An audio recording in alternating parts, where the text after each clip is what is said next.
Ladies and gentlemen, welcome back to another episode of The Draw Step, Garden Gnomes.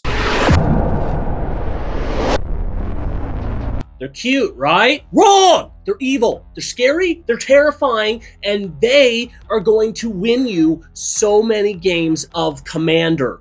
This deck takes something that you would think is pretty freaking harmless and turns it into a freaking stick that they're gonna beat you with. So, the commander of today's deck is Amin Pakal, Thousandth Moon. This is from the Caverns of Ixalan set. This is actually a human soldier. He is not a gnome. He in himself isn't the problem. It's his ability that is the problem. It says whenever you attack with one or more non-gnome creatures, you put a +1/+1 counter on Amin Pakal, then create X/1/1 colorless gnome artifact creature tokens that are tapped and attacking, where X is a number of +1/+1 counters on Amin Pakal. Wow, that was a lot of words to say. This guy does not have to attack. He can just sit back. You attack with other creatures, and suddenly he gets beefier and makes an even larger and ever-growing number of gnomes that are going to come and terrorize your opponents. This is a deck build that my friend actually made and is having me review. If you have a deck that you would like to have reviewed, we have a Discord on the channel. Make sure you go there, let us know your deck, and maybe you'll end up in a future episode. So, diving into this, let's first look at some of the things that he has done to ramp. This is pretty simple stuff. First and foremost, he has a soul ring. Every deck should have a soul ring. Core Cartographer. This is a classic white ramp piece there. Fire Diamond. I don't recommend running diamonds in 2025, 2026 whenever you watch this video, but that's what he chose to do. Does get him extra red mana.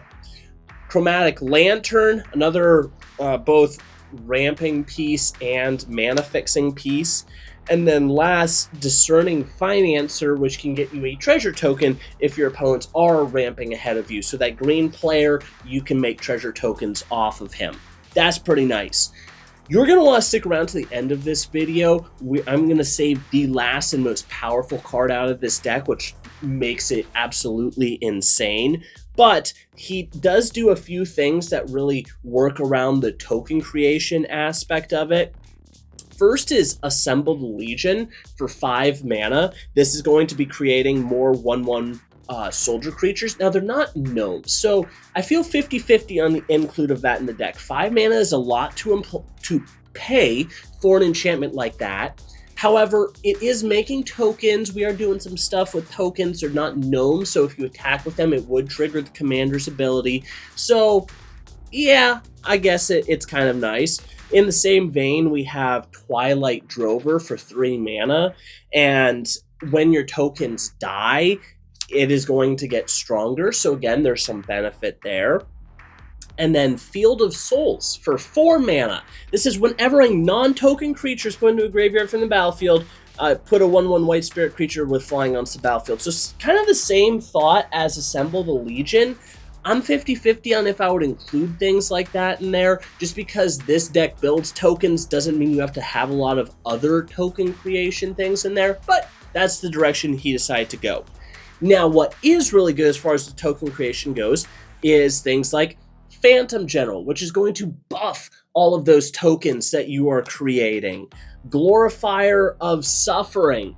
The art on that is kind of interesting. When it enters the battlefield, you may sacrifice one of your gnome artifacts, and then you get put 2 +1/+1 counters, or put a +1/+1 counter on up to 2 target creatures. So obviously, you would sacrifice some gnomes, put that on your commander, and now that'll allow you to create even more gnomes on the next combat. Pretty solid include there. Unbreakable Formation. Now this one, if you cast it during your main phase, you get to put a +1/+1 counter on all of your creatures. So that's again helping your commander's ability, but giving them indestructible until end of turn. That's nice in of itself, but especially if you can pair that with a board wipe, clear out all of your opponent's stuff, and then be able to swing through. That is solid. Iron Paw Aspirant. When it enters the battlefield, again, you get to put a +1/+1 counter on your commander, so nice buff there. This Cather's Crusade, hopefully that's how you pronounce it. This one is going to get insanely complicated to keep track of, but I can't lie, is a super solid include. Whenever a creature enters the battlefield under your control, you put a +1/+1 on each creature you control. So by your commander's ability activating, if he already has like 4 +1/+1 counters on there, 4 creatures are going to enter. He's now going to be even bigger. Each combat, he is getting insanely large and making an overwhelming army on the battlefield. One thing I want to point out is that the commander specifies +1/+1 counters is what creates the gnomes. So just giving him +1/+0 does not get you more gnomes. All right, let's be clear there. However, the flying is nice if you want to give one of your creatures or your commander that evasion to be able to swing on an opponent. Diamond Pickaxe. Indestructible, an equipped creature gets +1/+1, has whenever it attacks, get a treasure token. Again, I have to clarify, that does not increase your commander's gnome output, but getting treasure tokens, that is pretty nice. Ring of Thune. Now this one does help a lot, because for just the 2 mana and 1 to equip, at the beginning of your upkeep, you get to put a +1/+1 counter on your commander, so that will also help grow your gnome army pretty quickly. The other thing that he did, which I think was an interesting direction of going with this, is beyond just having a bunch of destruction spells, he had a lot of different pillow fort type pieces put in the deck, like a Windborn Muse, which is obviously going to tax your opponents for attacking you. There is also Inner Sanctum. It does have that cumulative upkeep, so it is going to start taking quite a bit of damage to you, or dealing quite a bit of damage, but all damage dealt to creatures you control is reduced to 0. So that could pair nice with some of the board wipes he has are damage based, like that one battle, the Invasion of Karsus. That would keep all of his creatures alive and still nuke most of the board. Guardian of the Gateless. It can block a bunch of creatures, so you could block an entire army with just this one creature, and it gets buffed for all of the creatures that it's blocking. Stonehorn Dignitary. When it enters, target opponent skips his or her next combat phase. So if you have an opponent who has a really big, scary board that you think they're going to attack you next turn, drop this bad boy on them, and they're just going to sit on the sidelines doing nothing. Now, these next group of cards work super well with all of the tokens that you are going to be generating. My favorite out of all of them is Molten Gatekeeper. It deals 1 damage for each or to each opponent whenever another creature enters the battlefield. So again, if you activate your commander's ability gets triggered, and he has 8 +1/+1 counters, you just got 8 gnomes, and that's 8 damage to the domes of your opponents. Bang! That's big. Foundry Champion for 6 mana, again, kind of expensive. When it enters the battlefield, deals damage to target creature or player equal to the number of creatures you control. So with this massive army that you're building up, when you drop him, you could probably take an opponent straight out of the game with just that. Adaptive Gem Guard, 4 mana, and you can tap 2 of those. Again, the artifact, it says artifacts or creatures, and you have artifact creatures, so it works either way. But you get to put a +1/+1 counter on him, so he can become super, super big. And then Krenko, Baron of 10th Street. He has haste. You can sacrifice him and put a +1/+1 counter on each goblin you control. More importantly, when an artifact is put into the graveyard from the battlefield, you may pay 1 red if you do create a 1/1 red goblin creature token with haste. So whenever your gnomes are dying, even though they're tokens, they are going to the graveyard, so you can pay red for each one of them and get goblins, so basically replacing one token with another token. Alright. And then from there, we have Auramancer for 3. It enters the battlefield. We have a lot of really solid enchantments that your opponents are going to be trying to take out, especially like the... what is the one? The freaking white one.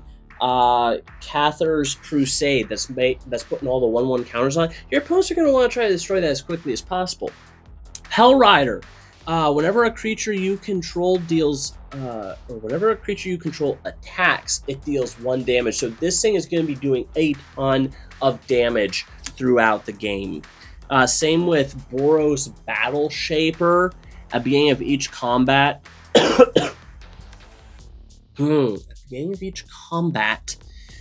you get to control kind of 1 creature that attacks and 1 that blocks.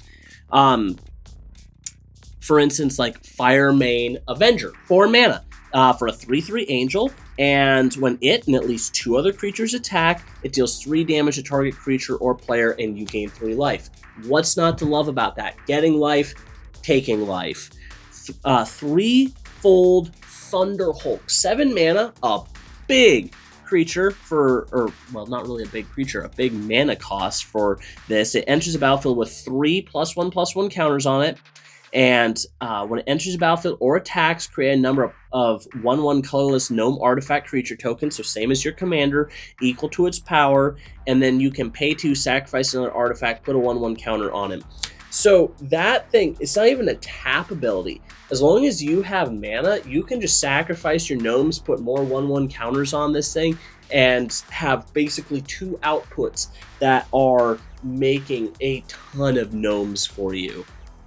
Unruly Mob, 2 mana. It's another good one to attack with. Whenever another creature you control dies, you get to put a 1/1 counter on Unruly Mob. Tajik, Blade of the Legion, 4 mana for this, and it has indestructible, so your opponents are going to struggle to take care of it. But when it and at least 2 other creatures attack, again with our massive army, that's no problem. It gets +5/+5, so you have an indestructible 7/7 coming at you. Good luck. Since you stuck around to the end, you finally get to see the card that I think is the best card in this deck and goes insane by having it. Ozur Talk, Deepest Foundation. This is a token tripler. The Sens triplets could only twins, whatever. A doubling season, all of those are great. The green and blue, they got all sorts of token doublings. And then Ozur just came along and was like, yeah, how about 3 of them bad boys? So think about, again, your commander is going to get juiced up very quickly. And if he's at like even 5 1/1 counters and his ability triggers, you just got 15 freaking gnomes onto the battlefield. This can pop off so well with so many different cards in this deck, especially like the Molten Gatekeeper. All of those tokens hitting the battlefield, pinging out your opponents. And even better, when it dies, you get a return to battlefield transformed under your control. It's a land, but then you can turn it back into the creature again. So it is almost impossible for your opponents, short of exiling this thing, to actually get rid of it. It's just going to keep coming back and keep making you tons and tons of tokens. The lands are that he has in here. He has a few non-basics, but it's pretty much just all basic lands. Again, if you want to see the deck list for yourself, it is in the description below. We release new deck builds all the time. We have live streams every Saturday. We have commander duels, we have draft openings. There's a lot of fun stuff. You're going to want to check it out. Make sure you subscribe and ring the bell notification so you don't miss a single upload.